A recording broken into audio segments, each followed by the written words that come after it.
This is the story of a man named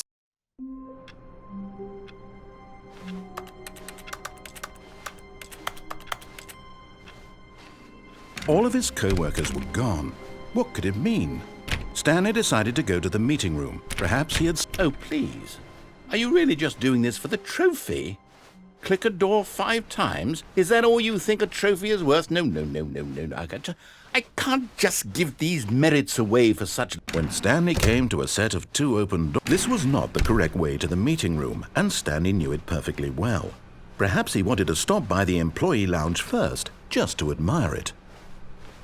Ah, yes, truly a room worth admiring. But eager to get back to business, Stanley took the first open door on his left.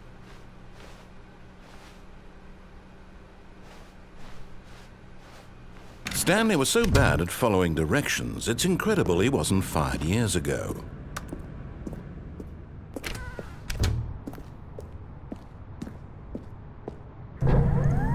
Look, Stanley, I think perhaps we've gotten off on the wrong foot here.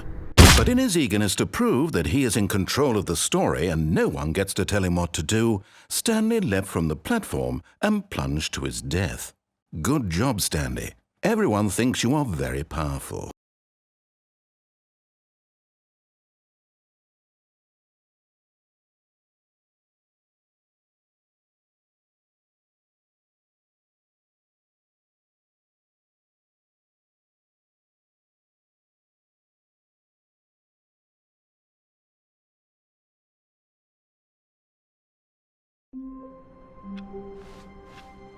All of his co-workers were gone.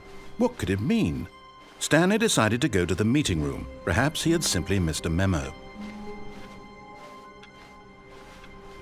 Stanley went around touching every little thing in the office, but it didn't make a single difference, nor did it advance the story in any way.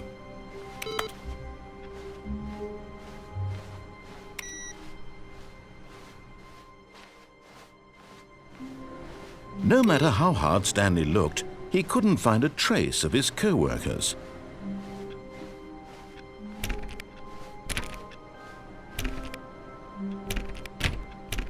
Oh, please. Are you really just doing this for the trophy? Click a door 5 times? Is that all you think a trophy is worth? No. I can't just give these merits away for such little effort. A measly 5 clicks? Now, suppose you were to click the door 20 times. I would say that's the kind of effort that warrants recognition. I have to say, I'm still not feeling the satisfaction of witnessing true effort for a noble cause. Perhaps 50 clicks will do it. Yes, almost certainly 50 clicks.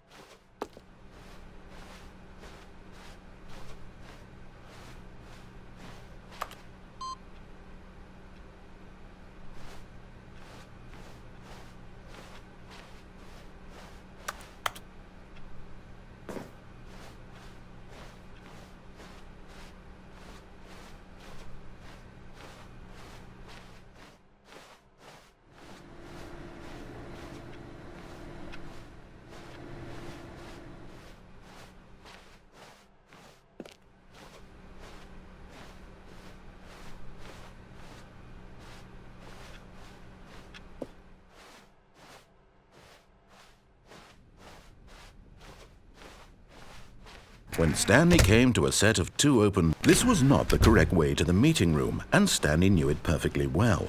Perhaps he wanted to stop by the employee lounge first, just to admire it. Wow, yes, this room. But eager to get back to business, Stanley took the first open door on his left. And so he detoured through the maintenance section, walked straight ahead to the opposite door, and got back on track.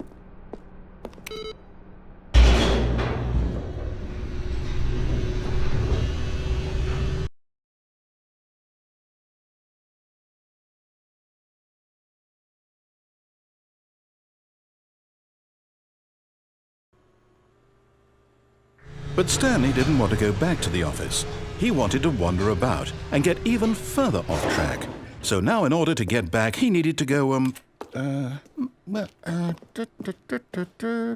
from here it's, left.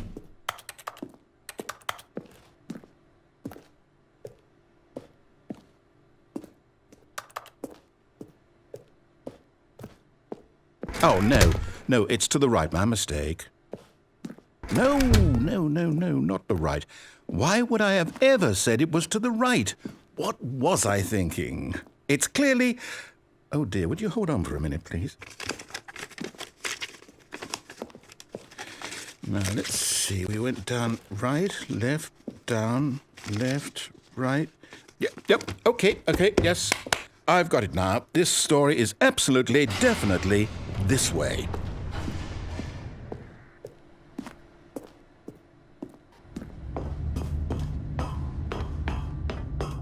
No.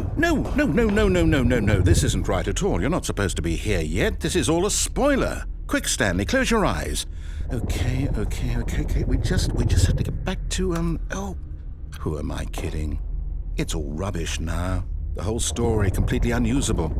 How about, rather than waste my time trying to salvage this nonsense, we'll just restart the game from the beginning. And this time, suppose we don't wander so far off track, Okay, from the top.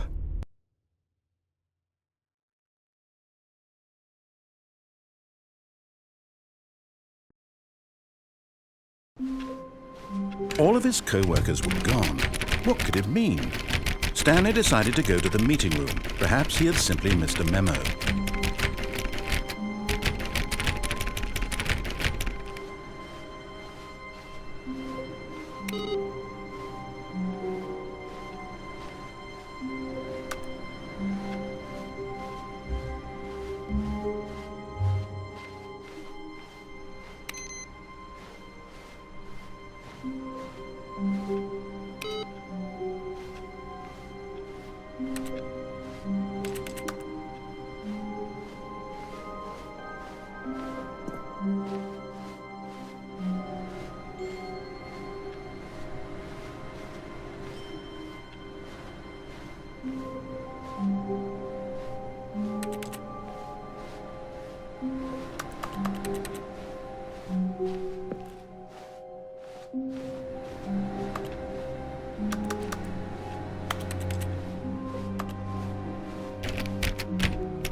When Stanley...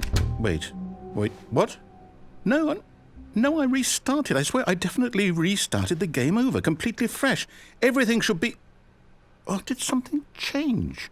Stanley, did you change anything when we were back in that room with all the monitors? Did you move the story somewhere, or... Hold on. Why am I asking you? I'm the one who wrote the story. It was right here just a minute ago. I know for sure that it's here somewhere. Okay, then. It's an adventure. Come, Stanley. Let's find the story.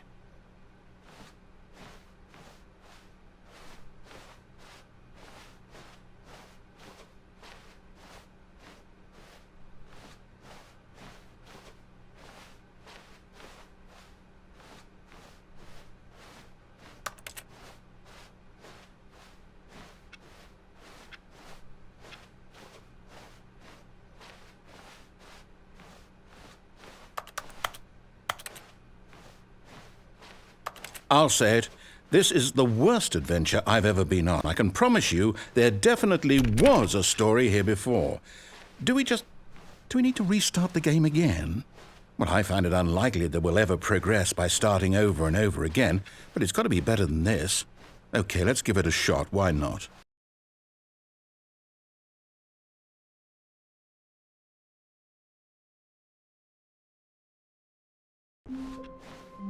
All of his co-workers were gone.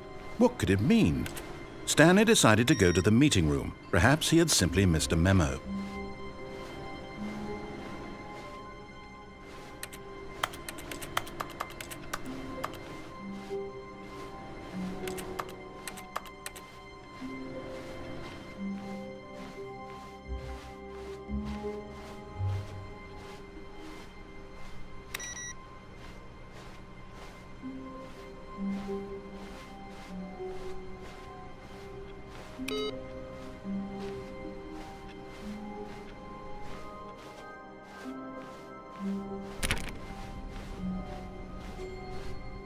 Okay, yep, it's worse. I might be remembering this wrong. It's possible the story is back where we just came from. Why don't we go back the other direction and see if we missed anything?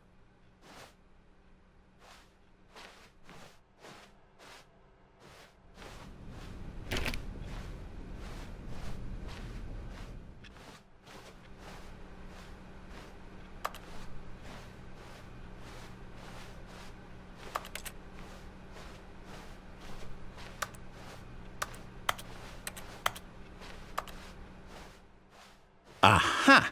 I knew we'd miss something. The story. Here it comes. No, wait, never mind. Not the story.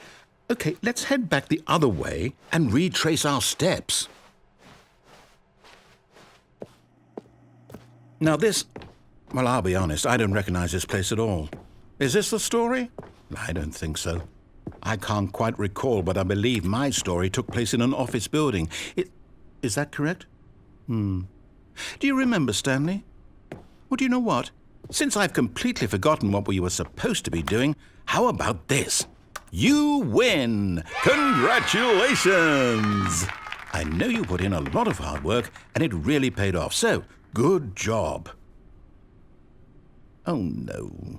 No, I don't feel right about this at all. We both know you didn't put in any actual work for that win. Some people win fair and square, and this was not one of those situations. Okay, I'm getting weirded out by whatever this place is. I don't care what might happen this time. I have to restart.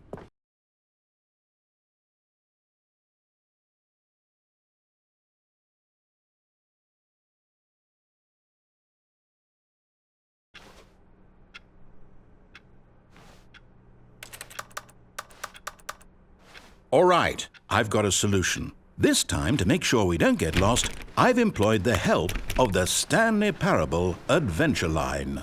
Just follow the line. How simple is that?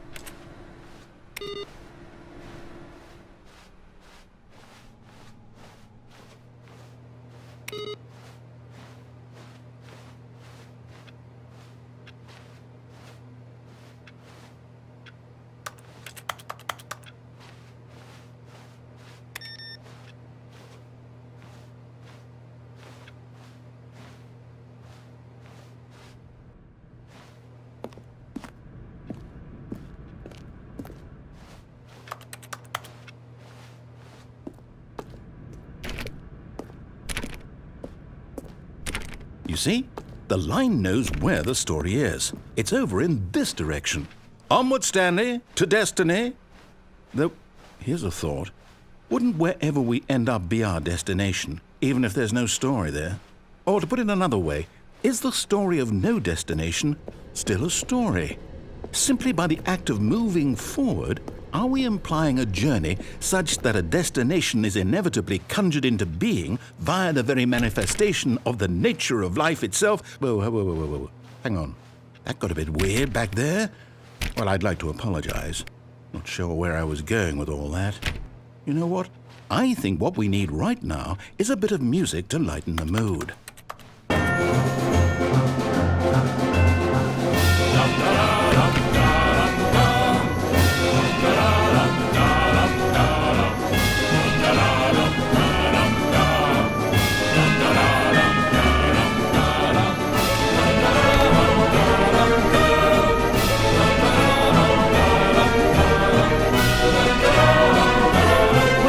Cut the music, go back and look at that fern. Stanley, this fern will be very important later in the story. Make sure you study it closely and remember it carefully. You won't want to miss anything.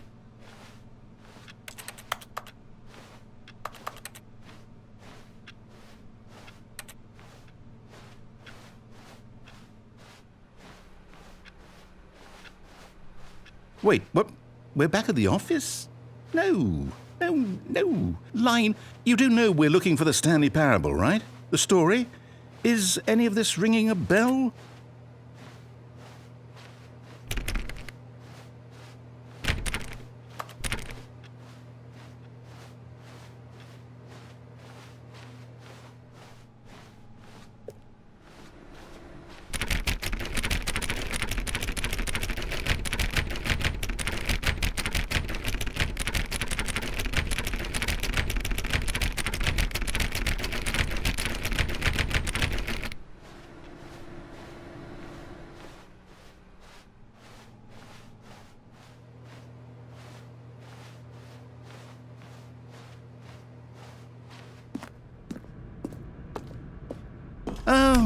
Oh, no, not again, Line. How could you have done this to us? And after we trusted you, after everything we've been through, you...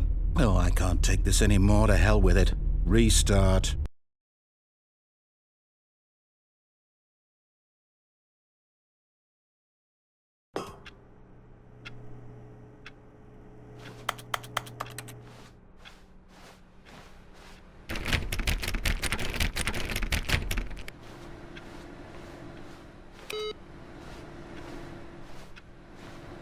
You know what, Stanley? I say forget the adventure line. What's it ever done for us? We're intelligent people, right? Why can't we make up our own story? Something exciting, daring, mysterious. Ooh, this all sounds perfectly doable. Why don't we simply start wandering in, well, I don't know. How about this direction?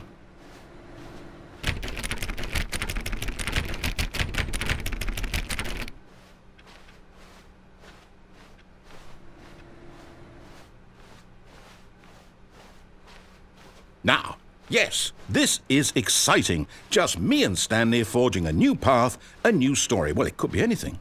What do you want our story to be? Go wild. Use your imagination. Whatever it might be, Stanley, I'm ready for it.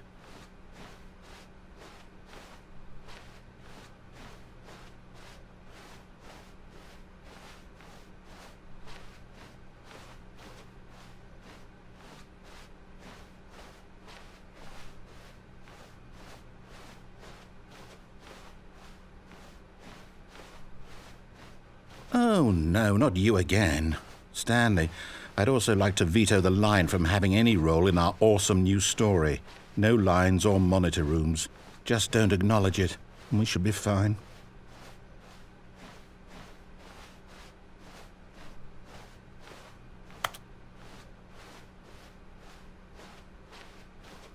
Ah, a choice. We get to make a decision. From here, the story is in our control. How important we mustn't squander the opportunity. In fact, I believe I need a minute to think here. Just walk in circles for a minute. Okay, so I know that each door has to lead somewhere, which means that somewhere, the place where we're trying to go, there must be a reverse door that leads here.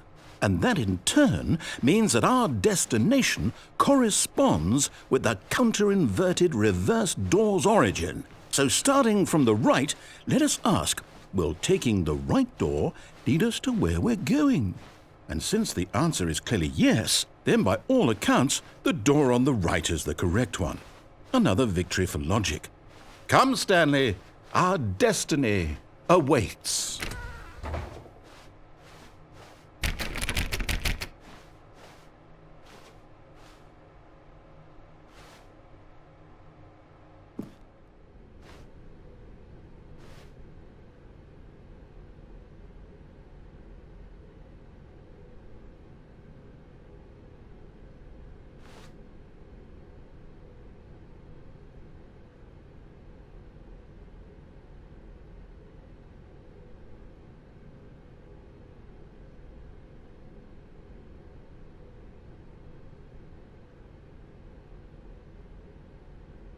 Oh, hold up, what's this? The confusion ending. You're telling me that's what this is? It's all one giant ending? And we're supposed to restart the game, what, eight times? That's really how all this goes? It's all determined? So now, according to the schedule, I restart again. Then what? Am I just supposed to forget? Well, what if I don't want to forget? My mind goes blank simply because it's written here on this thing, wall. Well, who consulted me? Why don't I get to decide? Why don't I get a say in all of this? Is it really... No, it can't be. I don't want it to be. I don't want the game to keep restarting. I don't want to forget what's going on. I don't want to be trapped like this. I won't restart the game. I won't do it. I won't do it. I won't do it. And the timer stopped? Does that mean, did we do it? Did we break the cycle? The, whatever it is that made this schedule? How would we even know? Will someone come for us? Will something happen? So, okay. I guess now we just wait, you know. I suppose in some way that this is a kind of story, wouldn't you agree? I'm not quite sure if we're in the destination or the journey, though they're always saying that life is about the journey and not the destination, so I hope that's where we are right now. We'll find out, won't we? Eventually. Well, in the meantime, if you...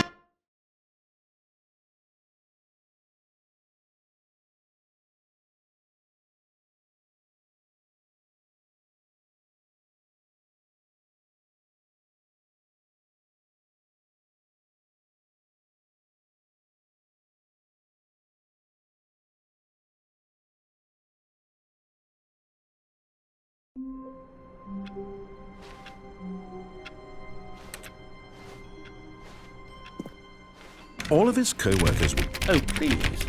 Are you really just doing this for the trophy? Click a door 5 times? Is that all you think a trophy is worth? No. I can't just give these merits away for such little effort. A measly 5 clicks? Now, suppose you were to click the door 20 times. I would say that's the kind of effort that warrants recognition.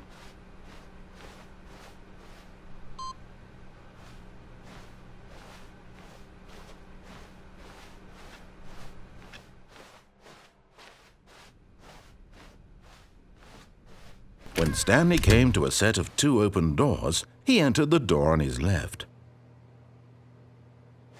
This was not the correct way to the meeting room, and Stanley knew it perfectly well.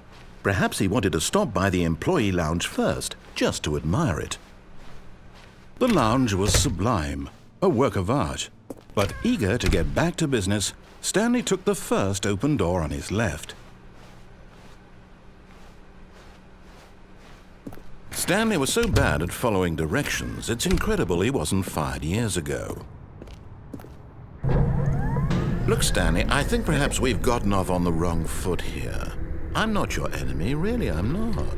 I realize that investing your trust in someone else can be difficult, but the fact is that the story has been about nothing but you all this time. There's someone you've been neglecting, Stanley. Someone you've forgotten about. Please, stop trying to make every decision by yourself. Now, I'm not asking for me, I'm asking for... This is it, Stanley. Your chance to redeem yourself. To put your work aside. To let her back into your life. She's been waiting.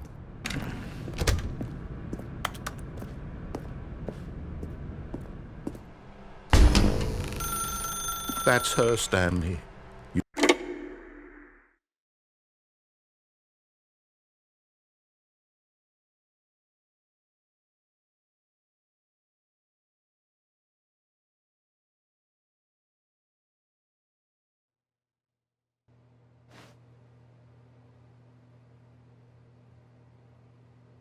Oh, Stanley, is that you?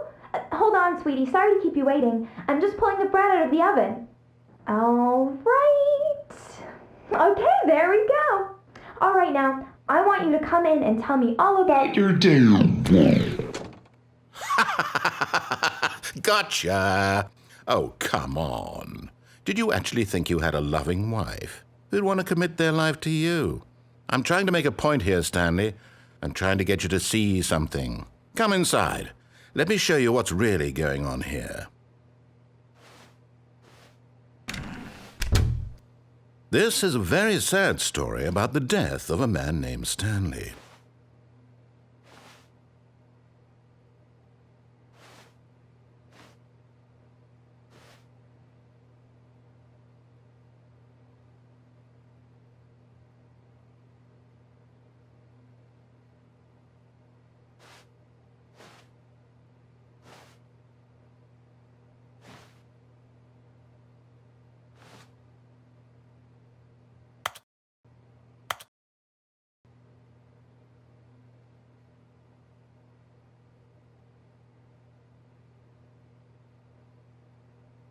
Stanley is quite a boring fellow.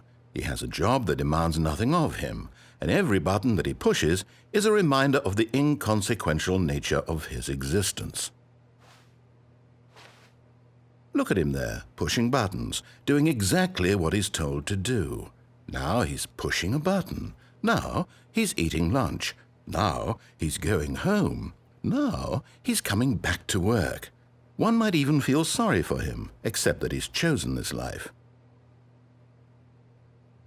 But in his mind, he can go on fantastic adventures. From behind his desk, Stanley dreamed of wild expeditions into the unknown, fantastic discoveries of new lands. It was wonderful, and each day that he returned to work was a reminder that none of it would ever happen to him. And so he began to fantasize about his own job. First, he imagined that one day while at work, he stepped up from his desk to realize that all of his co-workers, his boss, everyone in the building had suddenly vanished off the face of the earth. The thought excited him terribly. So he went further. He imagined that he came to 2 open doors and that he could go through either. At last, choice. It barely even mattered what lay behind each door. The mere thought that his decisions would mean something was almost too wonderful to behold. As he wandered through this fantasy world, he began to fill it with many possible paths and destinations. Down one path lay an enormous round room with monitors and mind controls. And down another was a yellow line that weaved in many directions, and down another was a game with a baby. And he called it the Stanley Parable. It was such a wonderful fantasy, and so in his head he relived it again, and then again, and again, over and over, wishing beyond hope that it would never end, that he might always feel this free. Surely there's an answer down some new path, mustn't there be? Perhaps if he played just one more time. But there is no answer. How could there possibly be? In reality, all he's doing is pushing the same buttons he always has. Nothing has changed. The longer he spends here, the more invested he gets, the more he forgets which life is the real one. And I'm trying to tell him this, that in this world he can never be anything but an observer, that as long as he remains here, he's slowly killing himself. But he won't listen to me. He won't stop. Here, watch this. Stanley, the next time the screen asks you to push a button, do not do it.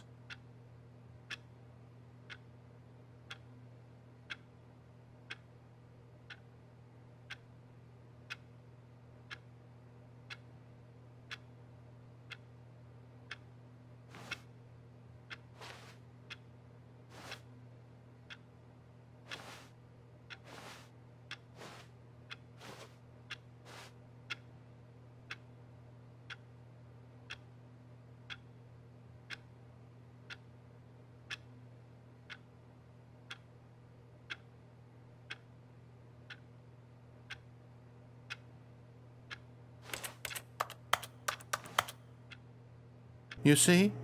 Can he just not hear me? How can I tell him in a way that he'll understand that every second he remains here, he's electing to kill himself? How can I get him to see what I see? How can I make him look at himself? I suppose I can't, not in the way I want him to. But I don't make the rules. I simply play to my intended purpose, the same as Stanley. We're not so different, I suppose. I'll try once more to convey all this to him. I'm compelled to. I must. Perhaps, well, maybe this time he'll see. Maybe this time. And I tried again, and Stanley pushed a button. And I tried again, and Stanley pushed a button. And I tried.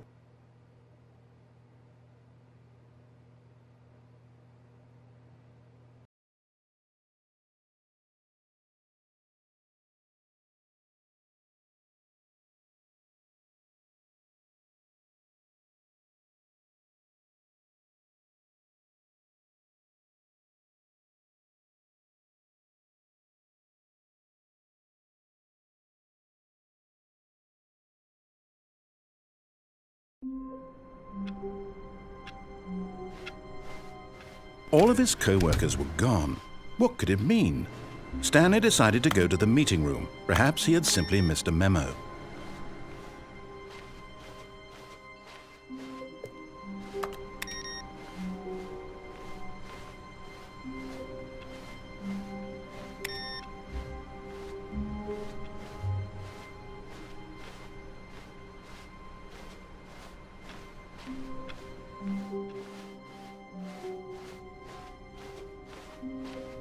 When Stanley came to a set of 2 open doors, this was not the correct way to the meeting room, and Stanley knew it perfectly well. Perhaps he wanted to stop by the employee lounge first, just to admire it. Standing now in this incredible room, Stanley for the first, but eager to get back to business, Stanley took the first open door on his left. And so he detoured through the maintenance section, walked straight ahead to the opposite door, and got back on track.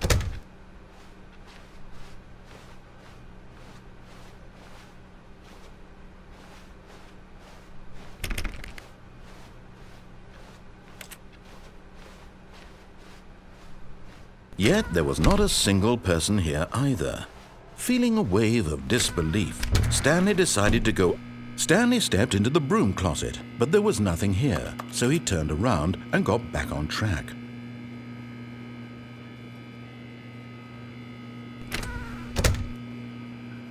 There was nothing here.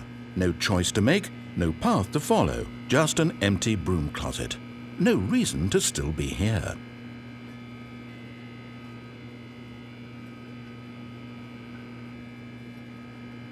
It was baffling that Stanley was still just sitting in the broom closet.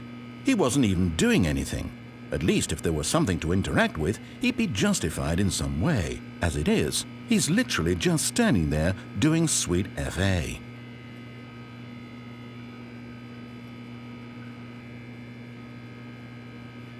Are you really still in the broom closet? Standing around doing nothing? Why? Please offer me some explanation here. I'm genuinely confused.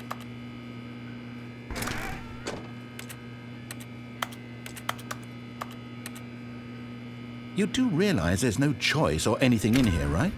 If I'd said Stanley walked past the broom closet, at least you would have had a reason for exploring it to find out.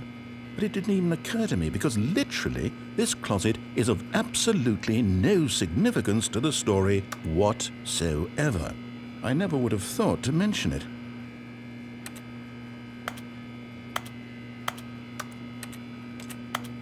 Maybe to you this is somehow its own branching path. Maybe when you go talk about this with your friend you'll say, "Oh, did you get the broom?" Coming to a staircase, Stanley walked upstairs to his boss's office.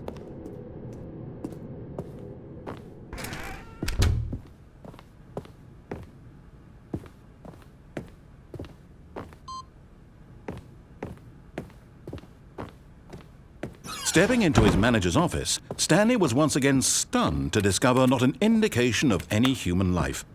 Shocked, unraveled, Stanley wondered in disbelief who orchestrated this. What dark secret was being held from him? What he could not have known was that the keypad behind the boss's desk guarded the terrible truth that his boss had been keeping from him. And so the boss had assigned it an extra secret PIN number, 2845. But of course, Stanley couldn't possibly have known this. Yet incredibly, by simply pushing random buttons on the keypad, Stanley happened to input the correct code by sheer luck. Amazing. He stepped into the newly opened passageway.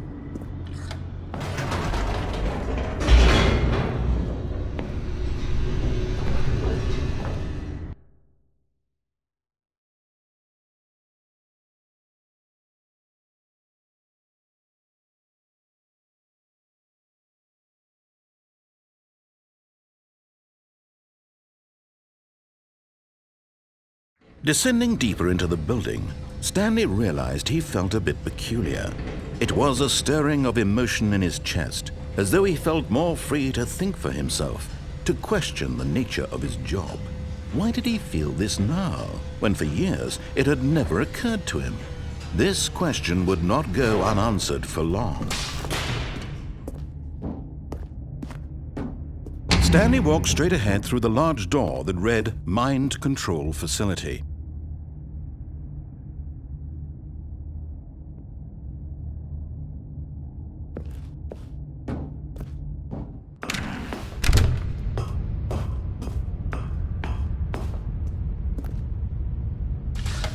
The lights rose on an enormous room packed with television screens.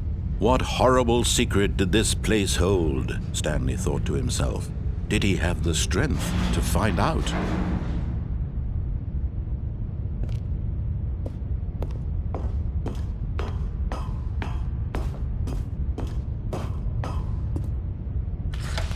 Now the monitors jumped to life, their true nature revealed. Each bore the number of an employee in the building, Stanley's co-workers.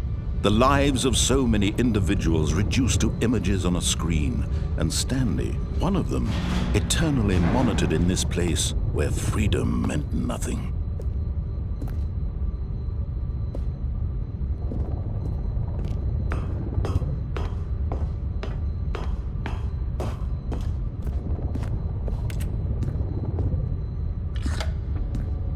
This mind control facility, it was too horrible to believe. It couldn't be true. Had Stanley really been under someone's control all this time? Was this the only reason he was happy with his boring job? That his emotions had been manipulated to accept it blindly? No, he refused to believe it. He couldn't accept it. His own life in someone else's control? Never! It was unthinkable, wasn't it? Was it even possible?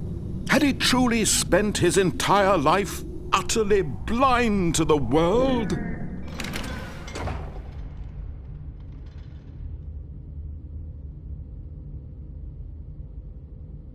But here was the proof, the heart of the operation.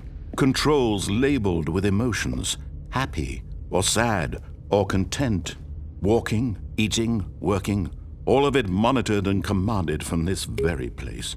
And as the cold reality of his past began to sink in, Stanley decided that this machinery would never again exert its terrible power over another human life. For he would dismantle the controls once and for all.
And when at last he found the source of the room's power, he knew it was his duty, his obligation, to put an end to this horrible place and to everything it stood for.